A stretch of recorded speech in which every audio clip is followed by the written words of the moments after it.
Bonjour, alors aujourd'hui dans notre émission, on reprend les interviews côté association.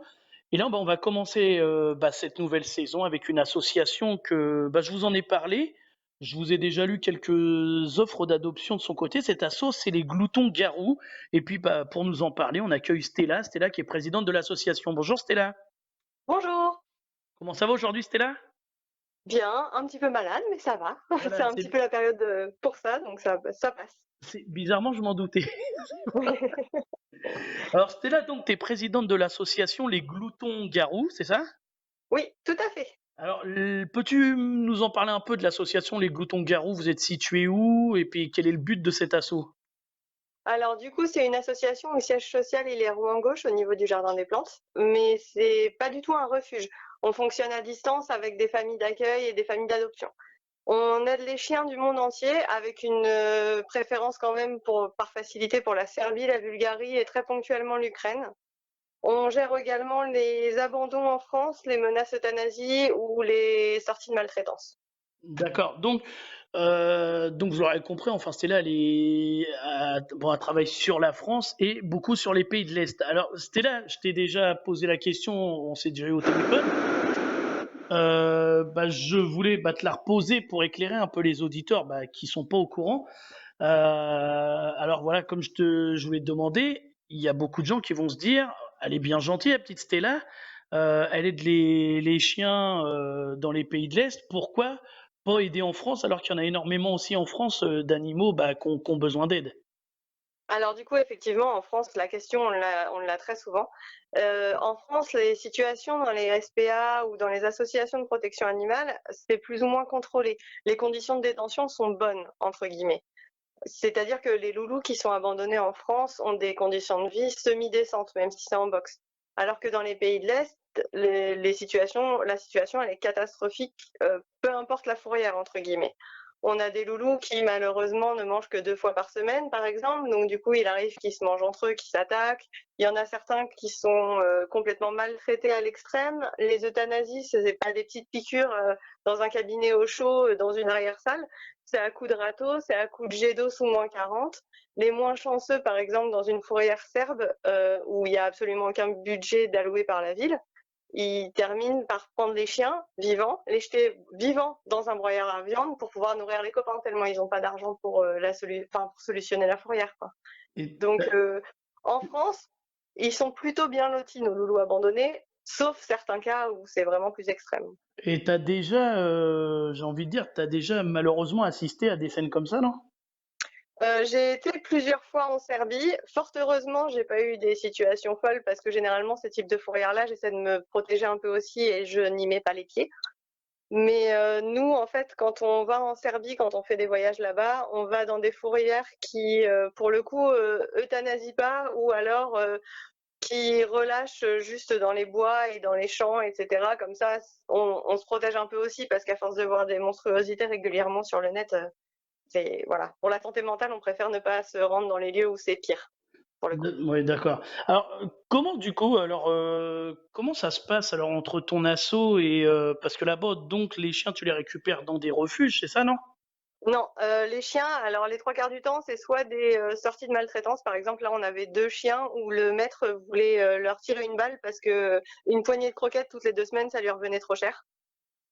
Ouais. Donc du coup, on les a récupérés. Il y en a d'autres où c'est des chiens qui ont été torturés. Par exemple, à la période du Nouvel An, on leur a jeté des pétards au visage et du coup, il y a eu un œil explosé où il a fallu une intervention chirurgicale rapide. Et sinon, les autres, c'est des sorties de fourrière.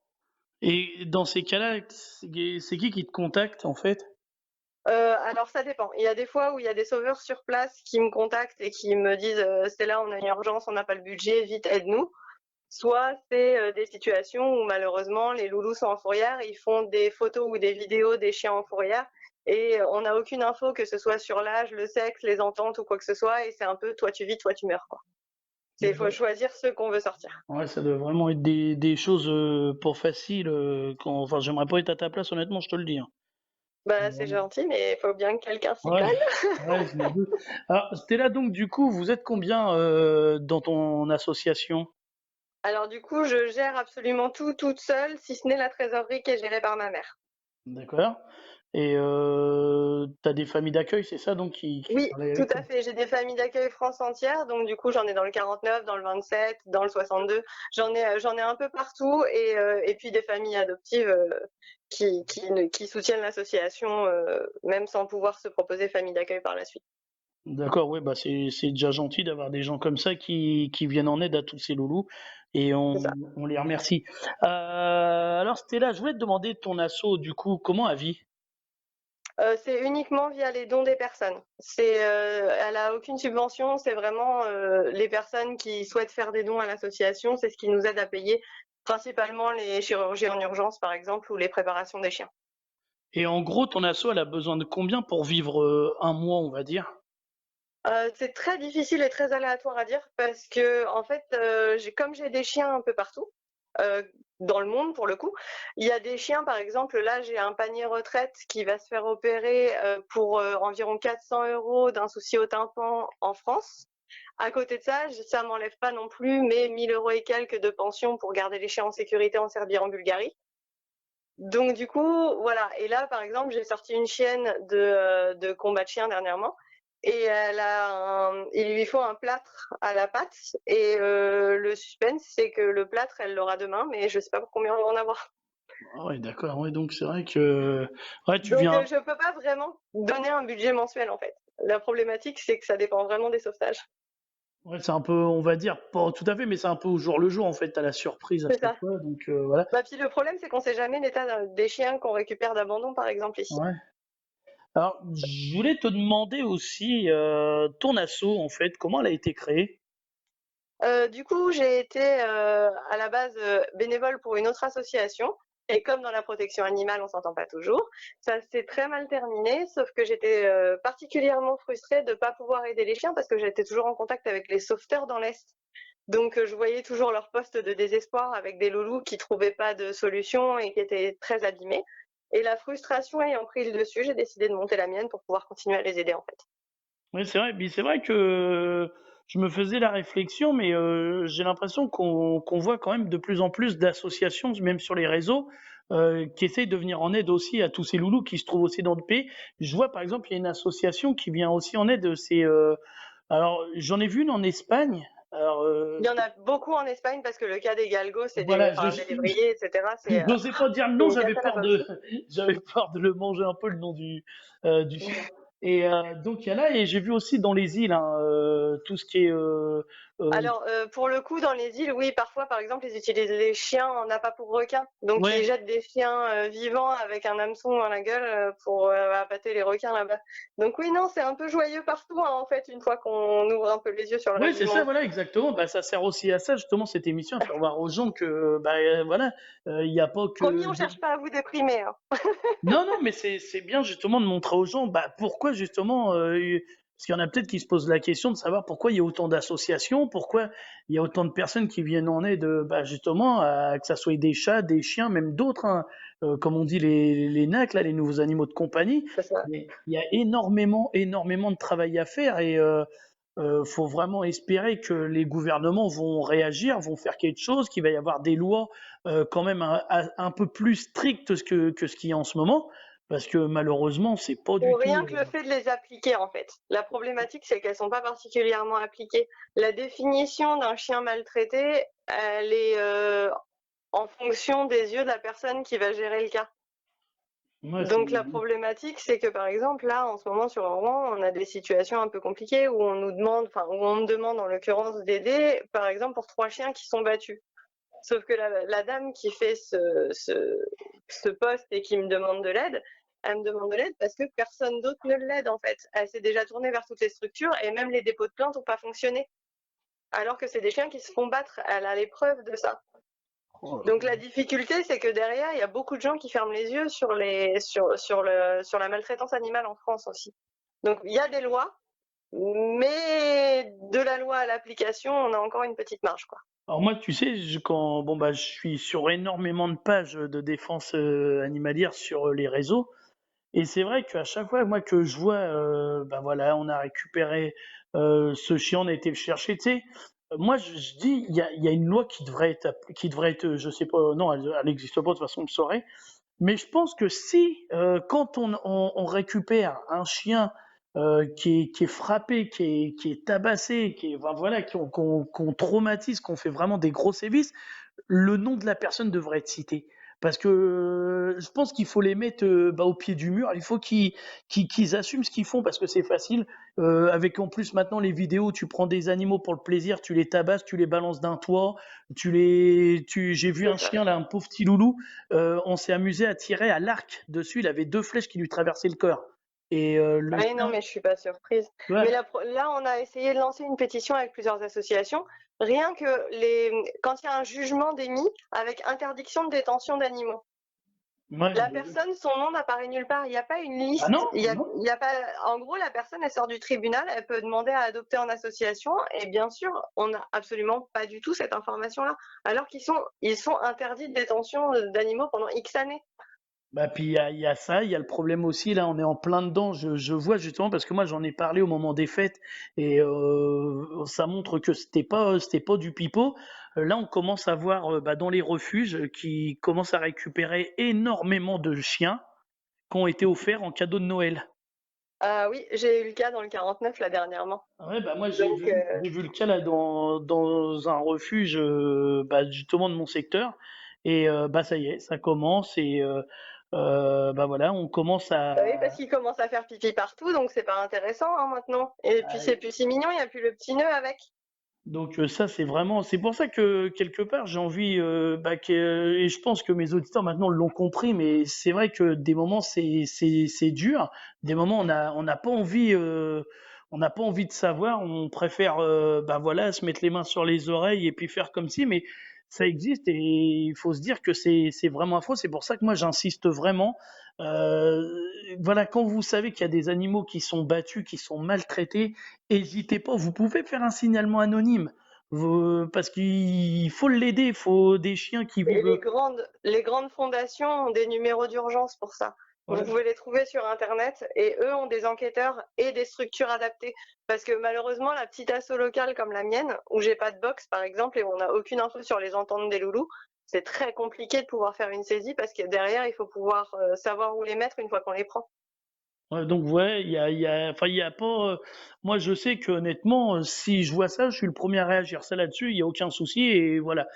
J'ai envie de te demander, Stella, alors une petite question. Alors quand t'as un chien ou des chiens que tu dois faire rapatrier en France, comment ça se passe? Alors du coup, c'est via transporteur. C'est un transporteur agréé qui vient en voiture avec 5 loulous dans des cages. Pourquoi pas un camion comme beaucoup d'autres grosses assos, tout simplement parce que j'ai vu des horreurs avec des situations où il fait 45 l'été par exemple et ils oublient de mettre la clim à l'arrière et les loulous arrivent morts à l'arrivée. Et donc ça, moi, je veux vraiment m'assurer que mes loulous voyagent avec les mêmes conditions que le transporteur en fait. Comme ça, au moins dans la voiture, s'il y a le chauffage, les loulous ont le chauffage et s'il y a la clim, les loulous ont la clim. Et les arrivées sont à Rouen. Et du coup, comme ça permet de re-remplir la voiture du transporteur avec les croquettes et les couvertures collectées pour que ça soit réacheminé dans les pays de l'Est. Et en général, tu arrives à faire ce genre d'opération tous les camps? Pour les voyages des loulous, Oui. alors du coup, généralement, j'attends d'avoir un voyage bouclé pour pouvoir caler une date. C'est-à-dire que si j'ai pas les 5 chiens, je prévois pas de voyage. D'accord. Donc du coup, c'est en fonction des demandes d'adoption ou de famille d'accueil. Et comment L'année ça. dernière, j'en ai fait un par mois. Et là, avec les nouvelles réglementations de l'Union européenne, je vais devoir faire tous les mois et demi, par exemple, parce que j'ai des loulous qui sont sortis de la rue qui sont pas encore prêts à voyager avec toutes les réglementations. Et je voulais te demander justement, alors admettons, il y a des auditeurs, auditrices là, qui se disent, bon bah Stella, voilà, m'a donné envie de sauver un de ces loulous qui se trouve dans les pays de l'Est. J'ai envie d'y donner une chance à ce loulou. Comment ça se passe alors? Les gens doivent te contacter? C'est ça, tout à fait. Alors du coup, c'est soit par MP sur la page de l'association, sur la page Facebook, ça peut être par MP sur Instagram, ça peut être par email sur lesgloutongarous@gmail.com. Et du coup, on parle un petit peu. Il y a un questionnaire à remplir, il y a une prévisite à domicile, si le questionnaire est validé, bien entendu. Et du coup, une fois que tout ça c'est validé, le chien est réservé et pourra venir sur un prochain voyage. Et par la suite, il y a une post-visite et je demande des nouvelles très régulières parce qu'on s'y attache vite à nos loulous, même s'ils sont à distance. D'accord. Bah justement, est-ce que tu peux en profiter pour nous donner bah, les pages, réseaux sociaux, je sais pas si tu as des pages YouTube, Instagram, des choses comme ça, si tu peux tout nous Alors, du donner. coup, on a le Facebook, c'est les gloutons-garous. L'Instagram, c'est pareil, c'est les gloutons-garous, même si je poste un petit peu moins dessus parce que je suis toute seule à poster partout et que c'est un peu complexe. On a un site internet aussi depuis peu et c'est une bénévole qui s'en occupe parce que je ne m'y connais pas du tout en site internet. Et du coup, la bénévole met à jour assez régulièrement, mais par exemple, les derniers sauvetages sont pas encore diffusés sur les chiens à l'adoption. Parce D'accord. que en fait, il y a un turnover assez régulier au niveau de l'association parce que, par exemple, je sauve un chien une journée et le lendemain, on me demande d'en prendre 3 nouveaux parce qu'il y a eu 3 chiots de jetés dans un champ. Et, enfin, voilà. Donc, du coup, comme c'est très régulier les nouvelles arrivées sous l'association, c'est vrai que c'est assez complexe de suivre le rythme. Et il y a une race qui revient, enfin, du côté des Pays de l'Est, parce que je connais pas justement les Alors, races de c'est chiens beaucoup par de là. croisements, on va pas se mentir. Généralement, ils sont croisés sur genre 8 générations et c'est impossible à définir. Ah oui, d'accord. Après, c'est vrai que moi, sous l'association, je suis plutôt spécialisée gros loulou. Ok. Parce que c'est moi qui aime bien les grosses patates. Et du coup, instinctivement, je sauve tous les bergers yougoslaves qu'on me demande de sauver. Mais c'est parce que j'adore cette race. Et là, dernièrement, par exemple, je dois avoir 8 Yuski à l'adoption. Ah oui. Parce que c'est une race qui est particulièrement abandonnée en Serbie, surtout. Parce que bah ils les prennent chauds, c'est mignon, c'est des peluches, et puis une fois qu'ils sont adolescents, ils détruisent tout et ils sont speed comme la mort et ils savent plus gérer, donc on les retrouve un peu partout en ville, quoi. D'accord, ouais, donc voilà. Bah, de toute façon, je pense que le plus simple hein, pour les personnes qui ont envie de voir un peu, c'est d'aller sur ta page Facebook. Il y a des Tout à photos, elle fait. est très bien faite, et vont pouvoir bah, voir, avoir une idée d'un peu de ton assaut, puis d'un peu des loulous qui ont déjà été sauvés par ton assaut. Parfaitement. Voilà, donc c'est le Et plus j'essaie simple. de faire régulièrement de faire des rétrospectives ou de donner des nouvelles des chiens qui ont été adoptés aussi, pour que les personnes puissent voir que les loulous vont bien et sont heureux en famille. Bah, ça, c'est bien. Alors j'ai envie de dire, je vais rajouter que bah voilà, si voilà Stella, vous l'écoutez là depuis quelques minutes, vous aimez, enfin son combat vous plaît, vous avez envie de l'aider, sachez que vous pouvez toujours faire des dons et que c'est déductible des impôts, hein, Stella, c'est bien Tout ça? à fait. Donc ça, Depuis le mois de septembre 2019, les dons sont déductibles d'impôts à hauteur de 66%. voilà, donc ça c'est pas négligeable, j'ai envie de dire. Donc surtout, hein, pensez-y parce que quand les impôts vont arriver, bah, au moins vous avez fait un geste et puis bah, vous faites une très bonne action en même temps. Vous aidez ces assos à survivre, j'ai envie de dire, parce que Tout c'est à fait. compliqué pour eux. Hein, donc n'hésitez surtout pas. Si vous avez besoin d'infos, hein, vous pouvez toujours me joindre au standard d'RVL. Hein. Je vais me faire un plaisir de vous redonner toutes les coordonnées, bah, par exemple de l'association de Stella ou des autres assos justement. Et puis voilà. Stella, le mot de la fin, il est pour toi. Si tu as des remerciements, si tu as un message à faire passer. Puis enfin voilà, si t'as envie de donner l'envie aux gens d'adopter bah, justement un loulou qui vient de l'étranger, enfin voilà, c'est à toi maintenant, l'antenne est à toi. Alors du coup, gros remerciement à ma mère parce que sans elle, je pourrais pas gérer l'assaut comme je le fais actuellement de toute façon.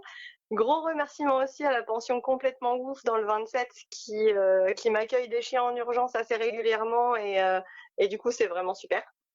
Et pour les loulous, alors du coup, je sais qu'il y a énormément de préjugés au niveau des chiens de l'Est, comme quoi ils doivent arriver malades, abîmés, maltraités. C'est les 3 quarts du temps, en fait, on les prépare et on les resociabilise avant.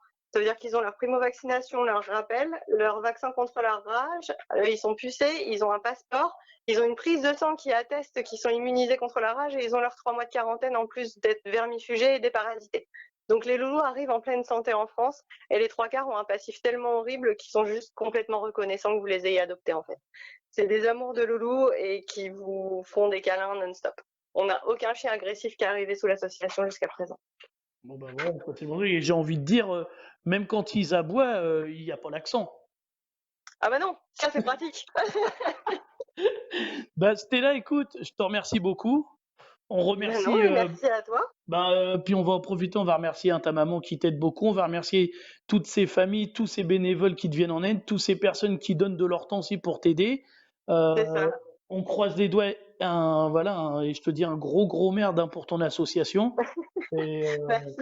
ouais, puis j'espère vraiment que ton histoire elle va toucher beaucoup beaucoup de monde, de façon à ce que les gens viennent t'aider. Ça serait vraiment un super cadeau.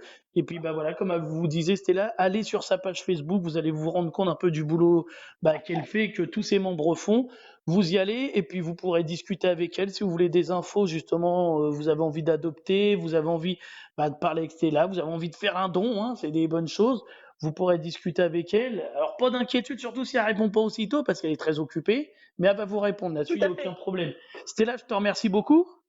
Merci à toi et puis bonne soirée. Merci, et puis surtout, n'hésite pas à nous envoyer hein, des loulous, des offres d'adoption, tout ça qu'on partagera pendant l'émission. D'accord, pas de Ça souci, sera je avec un note. grand plaisir. Puis on reviendra d'ici quelques temps, d'ici quelques semaines, prendre des nouvelles de toi et de ton asso. D'accord, pas de Allez, souci. Merci beaucoup. merci beaucoup Stella, à bientôt. Bonne soirée. Au revoir.